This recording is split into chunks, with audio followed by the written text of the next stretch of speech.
안녕하십니까 시청자 여러분, 우파란TV의 파란입니다. 이번 시간에는 이어서 그 노동청 1차 출석 그 이후에 지금 촬영을 하게 되었습니다. 그런 전 일련의 과정들을 여러분들과 함께 하겠습니다. 우선 뭐 강제 해고 통지를 받았든 갑자기 회사가 문을 닫았든 뭐 여러 가지 이유로 임금을 받지 못하였거나 아니면 그 대표라는 사람이 뭐 갑자기 사라졌거나 또 퇴직금 또 마찬가지고요. 이럴 경우 저는 이제 일단 악덕 업주를 상대로 얘기하는 겁니다. 뭐 딱 일회성 일을 잘 하다가 시기가 많이 안 좋잖아요. 그래서 일회성으로 그냥 가게 형편이 너무 어려워져서 어쩔 수 없이 뭐 임금 체불 등 해서 폐업을 하게 되었다. 그러면은 이제 뭐 당사자들끼리 이렇게 원만하게 해결을 보시는 게 가장 좋겠지만, 제가 지금부터 말씀드리는 거는 이제 악덕업주, 상습적으로 임금을 체불하고 또 퇴직금을 주지 않고, 또 사람은 뭐 현대판 노예처럼 부려먹고, 예, 부당한 뭐 지시나 근로와 상관없는 뭐 사적인 일을 시켰거나 뭐 여러 가지 등등 근로기준법을 상습적으로 위반하고 또 뭐 당연하다듯이 아무런 죄책감 없이 뭐 여러 가지 이유가 있겠죠.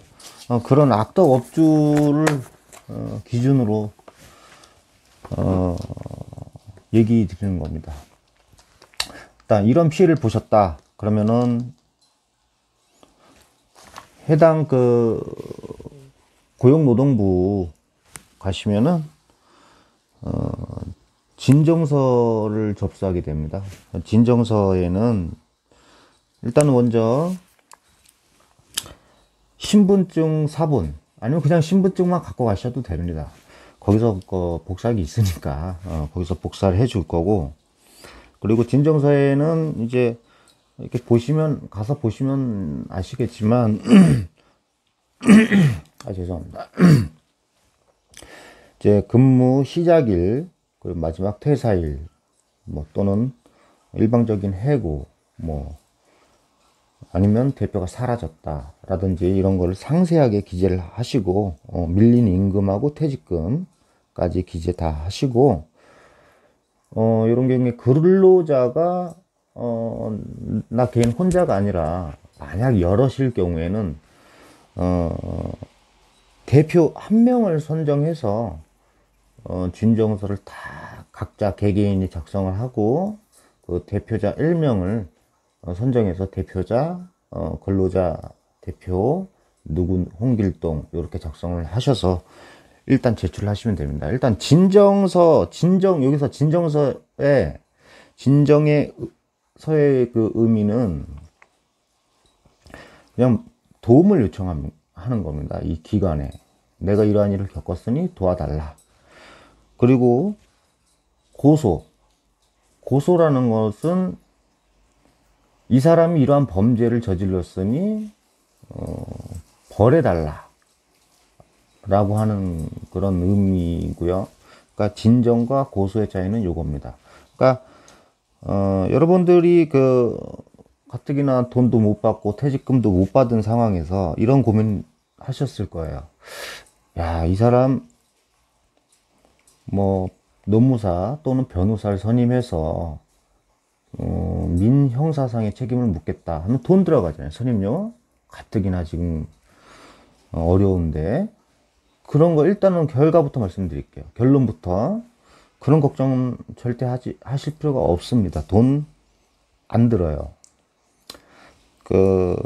지금 해당 법률구조공단이라는 곳이 있죠.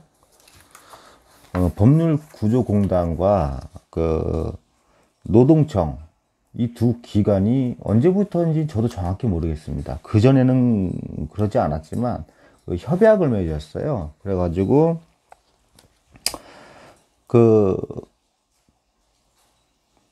노동청에서, 그러니까 고용노동부에서 이제 이러한 범죄 사실을 인지하고 확인원이라는 것을 발급해 줍니다.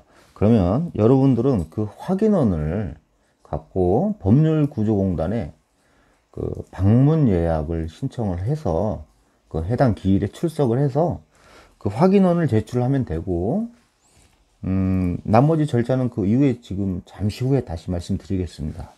일단은 이 영상은 끝까지 봐주시길 바랍니다.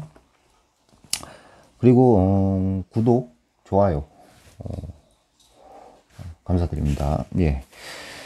일단은 여기까지 있습니다. 진정서를 접수를 합니다. 그러면은 근로감독관이 배정이 돼요. 여기서 말하는 근로감독관은 특별사법경찰관이에요. 예. 그러니까 여러분들이 뭐 구두 진술을 하든 뭐 서면으로 뭐 탄원서를 이렇게 써도 되고요. 이 특별사법경찰관이기 때문에 범죄 사실을 바로 인지를 해요. 그 자리에서. 그러면은 1차 출석 기일이 잡혔어요. 그 전에 근로감독관이 먼저 배정이 되겠죠. 그럼 먼저 문자가 옵니다. 전화가 먼저 와요. 널 며칠 몇 시에 출석 가능하실지 여부를 물어봅니다. 그러면 여러분들께서는 당연히 가야겠죠. 예. 또 문자로도 오고요. 예. 그렇게 되면은 여러분들은 이제 여기서 중요한 건 증빙자료 준비하셔야 돼요. 그러니까 내가 첫 급여 1부터 마지막까지 입금된 입금 통장 내역 있잖아요. 그거를 해당 은행에 방문해서 출력을 해달라고 하세요. 그러면 출력비 한 2,000원 듭니다. 뭐 당연히 은행 갈 때 신분증 가져가셔야겠죠. 그건 뭐 상식이니까. 그래서 근데 만약에 입금 내역에 뭐 입금자가 뭐 회사 뭐 법인명이거나 회사 명이거나 일관성이 있게 이렇게 쭈루룩 이렇게 들어왔으면은 뭐 아무런 문제가 될 게 없어요. 근데 뭐 이 이름으로 들어왔다, 뭐 저 이름으로 들어왔다, 뭐 이렇게 뭐 여러 명의 이름으로 입금이 됐다 하면은 그럼 각 건별로 출력을 해야 돼요. 그러면은 그건 좀 많이 번거롭잖아요, 사실. 그러니까 그럴 경우에는 그냥 언제부터 언제까지 출금된 내용 말고 입금된 내용만 쫙 출력을 해 주십시오 라고 얘기를 하세요, 은행에. 그러면은 바로 해줍니다. 번거롭지 않죠. 그러면은 여러분들께서는 형광펜로 이 이름으로 들어왔다 이런 식으로 형광펜으로 이렇게 체크를 하세요. 예, 그렇게 해서 제출할 준비를 하시면 됩니다. 그리고 가실 때 또 신분증하고 이 증빙 자료. 근데 여기서 탄원서는 여러분들이 뭐 꼭 필요한 건 아니죠, 물론. 근데 이 대표라는 사람이 죄질이 아주 안 좋아요. 예. 뭐 소위 말하면 뭐 현대판 노예도 있고, 밀린 체불을 임금을 달라고 전화를 했더니 뭐 가진 욕설을 한다든지, 욕설도 이제 폭언이죠. 그러면 그걸 위력이라 그러죠. 예. 뭐 그런 걸 위력을 행사해서 위화감을 조성한다든지, 또 뭐 너네들이 예전엔 그랬을지 모르겠습니다. 예전엔 실제로 그랬고요. 아무리 노동청에 가서 진정을 해봐라. 나는 벌금만 부과받으면 끝이다. 예전에 먹혔어요. 사실 먹혔고, 그래서 끝까지 임금을 안 줘요. 예. 예전에 그랬으니까, 그때부터 그런 식으로 아주 상습적으로, 반복 지속적으로 그러한 행동을 한 대표, 아주 악질이죠. 그 악덕 대표라면은, 탄원서까지 쓰시는 게 아주 좋습니다. 탄원서를, 어, 탄원서 양식이나 뭐 이런 내용은 다시 한번 영상으로 올려드리도록 하겠습니다. 그래서 필요할 경우 탄원서 작성을 하시면 아주 좋겠고요. 그러면은 이제 근로감독관이 즉시 범죄 사실이라는 걸 인지를 합니다. 그냥 근로감독관 말씀드렸다시피 특별 사법경찰관이에요. 그러니까 바로 그 즉시 범죄 사실을 인지합니다. 그러면은 근로감독관은 그 자리에서 진술서를 이제 타자로 치면서 이렇게 작성을 해요.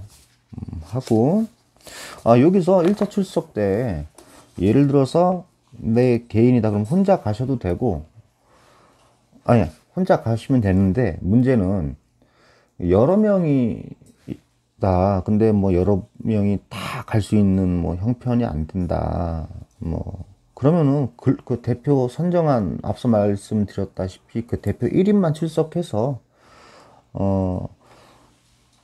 그 예를 들어서 5명이다 하면 그 5명에 5명의 그 증빙자료 다 취합을 해서 한 명이 방문해서 그렇게 출석을 하셔도 됩니다. 예, 그렇게 하시면 되고요. 모두 출석해도 되죠. 그럼 뭐 모두 출석해서 하시면은 조금 시끌벅적해지겠죠. 할 말들이 많으실 테니까 불만도 있고, 예, 뭐 그건 여러분들 자유고요. 예. 그러면은 이제 근로감독관이 진술서를 다 작성을 하고 여러분들은 이제 귀가를 하게 됩니다. 그러면은 근로감독관이 이제 그 대표한테 전화 등 뭐 출석 요구를 뭐 등기로 보내겠죠. 일단 전화부터 할 것 같습니다. 그래갖고 뭐 이런 사실 여부를 먼저 물어보고, 뭐 악덕 대표가 뭐 순순히 다 인정할까요? 그러진 않겠죠. 거의 그런 경우는 없으니까요. 일단 그럼 출석을 하라 그럽니다. 그러면 보통 악덕 대표 같은 출석 안 해요. 출석을 안 합니다.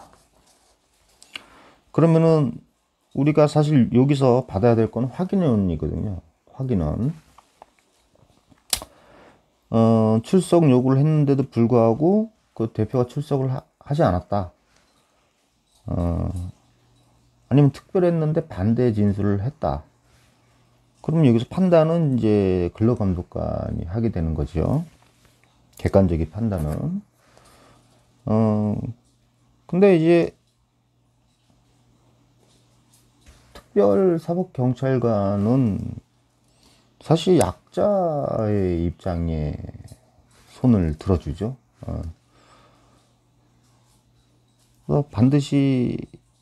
반드시란 말은 빼겠습니다. 간혹 그렇지 않은 경우가 있을 수 있으니까요. 어쨌든 그런 악덕 대표라면은 뭐 전화도 불성실하게 받거나 뭐 부인하거나 출석도 하지 않겠죠. 뭐 출석하더라도 반대 진술을 하던가. 그러나 결국에는 증빙 자료를 우리는 다 취합해서 제출했기 때문에 뭐 부인할 수가 없습니다, 대표는. 그래서 출석을 하든 안 하든 만약에 출석을 안 했다 그러면 근로감독관이 직권으로 여러분들에게 확인원을 발급을 해 줍니다. 일정 기일 안에 최대한 빨리 해주려고 아마 노력을 해줄 텐데, 글쎄 이런 거 진정서 접수가 많이 되고 요즘 같은 또 힘든 시기에 또 많이 밀려 있으면 조금 길어질 수가 있겠죠. 그래서 보통 한 달 정도 예상하시면 되고요. 예, 한 달 정도 예상하시면 됩니다. 정확한 건 아닙니다, 여러분. 예. 그럼 확인원을 이제 받았습니다. 예를 들어서, 어, 반드시 받게 될 거고요. 예, 반드시란 말은, 죄송합니다. 빼겠습니다. 받게 될 거고요. 그러면은, 법률구조공단에 우선 그 방문 예약 접수를 해야 돼요. 전화로. 그래서 그러면은 이제 그 기일을 정해줍니다. 전화는 뭐 관할 법률구조공단에 뭐 하시는 게 제일 좋고요. 뭐 그럼 대한법률구조공단 여기 뭐 대표 번호로 하셔도 되고요. 해서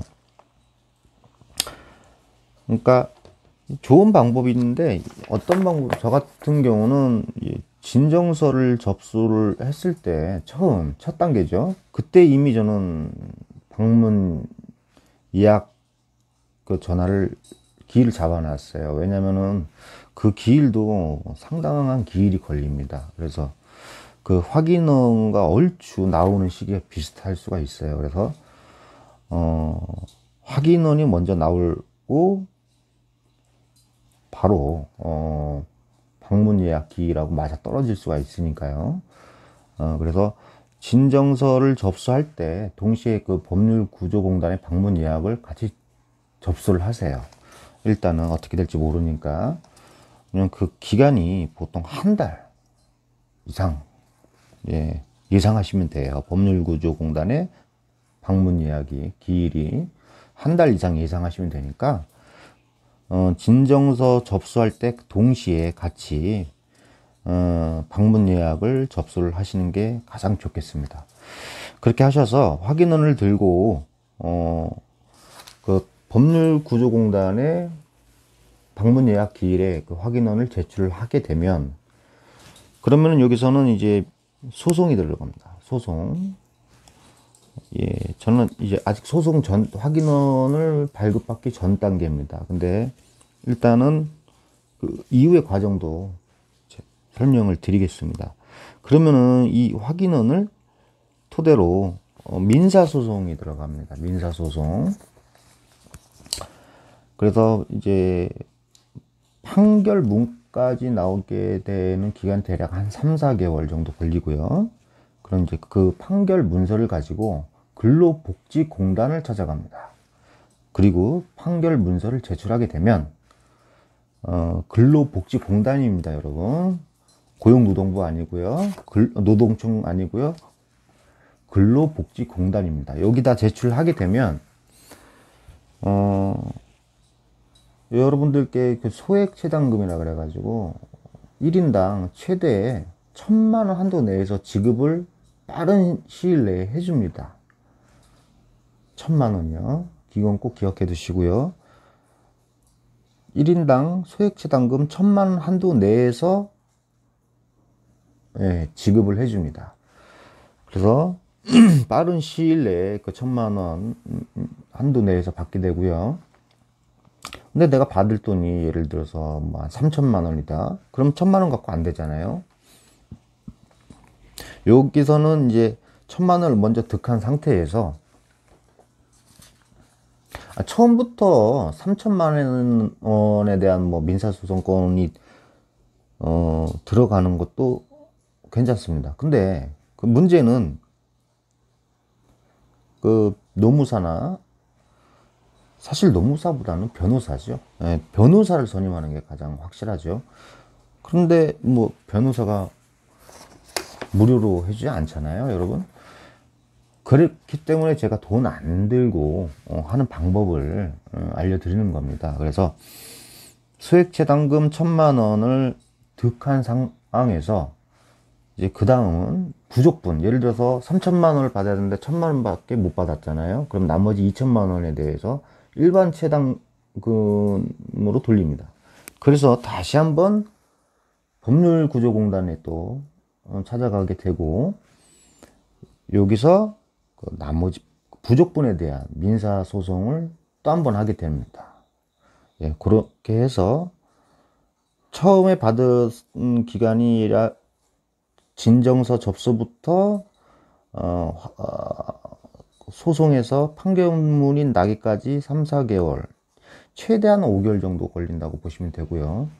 이건 사실 시간과의 싸움입니다. 물론 처음부터 변호사를 선임해서 형사, 민사 둘 다 동시에 진행하면은 한 2달 만에, 예, 2달 만에,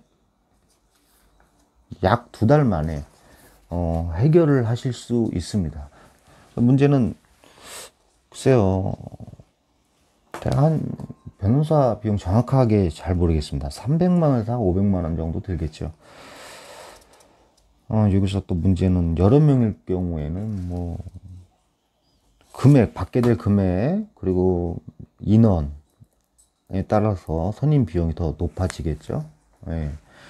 근데 이제 가뜩이나 좀 돈도 못 받고 뭐 퇴직금도 못 받고 어려운 형편에 변호사를 현실적으로 선임하기에는 여러분들께서 많이 힘드실 겁니다. 그렇기 때문에 이런 방법을 쓰는 게 가장 현실적이지 않을까, 저는 그렇게 생각합니다, 개인적으로.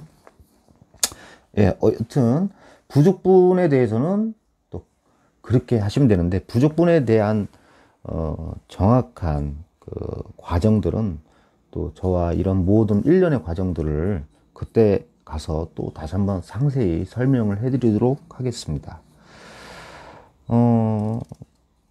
일단 오늘은 여기까지 하겠습니다. 제가 요즘에 얼굴이 많이 탔죠. 지금 여기 조명 때문에 조금 허옇게 나오는데, 사실 이제 요즘같이 어려울 때 회사에서 이제 뭐 해고가 됐든 뭐 회사가 문을 닫았든 다 재취업하기 좀 많이 힘드시죠? 저 또한 그렇습니다. 그래가지고 지금 쿠팡이츠라는 배달 대행 일을 하고 있는데, 힘은 듭니다. 물론 그렇게 해서라도 벌어야 되지 않겠습니까, 여러분?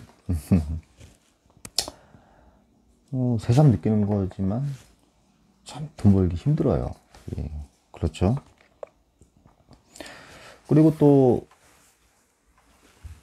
보니까 뭐 신종호 디지털 노마드라 그래가지고 뭐 여러 가지 뭐 프리랜서로 뭐 엄청난 뭐 부를 축적한다든지 뭐 이렇게 해서 뭐 여러 가지 뭐 유튜브에서 많이 그런 게 돌아다니는데, 아니 뭐 그게 잘못됐다는 게 아니라 사람마다 타고난 재능이 있고 적성이 있지 않습니까, 여러분?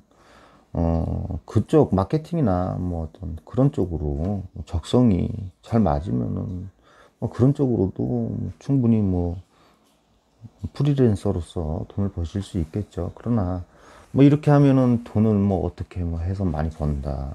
예를 들어서 뭐 전자책 같은 경우,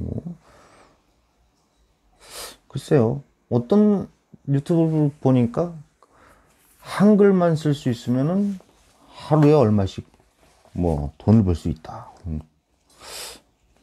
참 그랬으면 좋겠습니다. 근데 현실은 그렇지 않아요. 혹시 그런 쪽으로 생각을 하고 계신다고 하면은 내가 그 사람이 아니잖아요. 반대로 그 사람이 내가 될 수는 없고요. 그렇기 때문에 그건 뭐 본인의 재능에 따라서 달라지는 거기 때문에 그렇게 신빙성 있다고 제 개인적으로는 생각하지 않습니다. 그렇다고 그런 유튜브 채널을 통해서 그런 영상을 배포하는 거에 대해서도 그분의 자유니까 뭐라 할 이유도 없죠. 예. 저는 제 생각을 말씀드렸고요. 예, 오늘은 여기까지 하겠습니다. 다음엔 더욱 유익한 소식으로 영상을 업로드 하도록 하겠습니다. 그리고 일전에 제 채널을 혹시 이제 구독하고 계시는 분들, 혹시라는 말은 빼겠습니다. 여러분, 구독, 좋아요 꼭 잊지 말아 주십시오. 눈빛에서 레이저 나가는 거 보이시죠? 그리고 일전에 제가 업로드한 영상 중에 그 국방부 앞에서 어느 어르신의 그 1인 시위, 제 영상을 찾아서 보시면 아실 거예요. 6.25 때 참전을 하셨는데, 그것을 참전 용사로서 인정을 받지 못해서 그 예우를 어떠한 혜택도 받지 못하고 힘들게 여태까지 살아오셨다고 하셨는데, 그래서 제가 인터뷰도 그때 당시에 했었고 했는데, 아직까지 그 유튜브를 통해서 그분과 같이 복무를 했던 전우 내지는 그 만약에 생존해 안타깝게도 생존해 있지 않다고 하면 그 자녀라든지 그 제보를 해주셨으면 정말 감사하겠습니다. 그분은 매일같이 한결같이 그 어르신은 그 국방부 앞에서 1인 시위를 현재까지도 하고 계시고, 제가 인터뷰 때 이 1인 시위를 언제까지 하실 거냐고 물었을 때, 당신 목숨이 다 하실 때까지 1인 시위를 할 거라는 얘기를 들었습니다. 참 안타까운 소식이고요. 이러한 안타까운 소식이나 사회적인 부조리 내지는 어두운 그런 면, 억울한 일 등등 이런 일들, 뭐 여러 가지 일들, 이게 보이시는 그 제 카카오톡 아이디로 제보해 주시기 바라겠습니다. 제가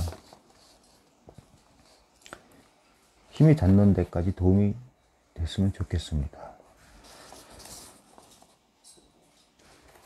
부정부패, 각종 부조리, 억울한 일이 없는 사회가 되었으면 참 좋겠습니다. 근데 현실은 그렇지 못하죠. 그렇다고 검경이 이걸 다 일일이 해결해 주나요? 개개인의 어떤 이런 일들을 현실적으로 그러지도 못하죠. 그러니까 많은 제보 부탁드리겠습니다. 다시 한번 말씀드리겠습니다. 구독, 좋아요. 자, 레이저 나갑니다. 눈에서 한 번씩 눌러주시고요. 사족이 길었습니다.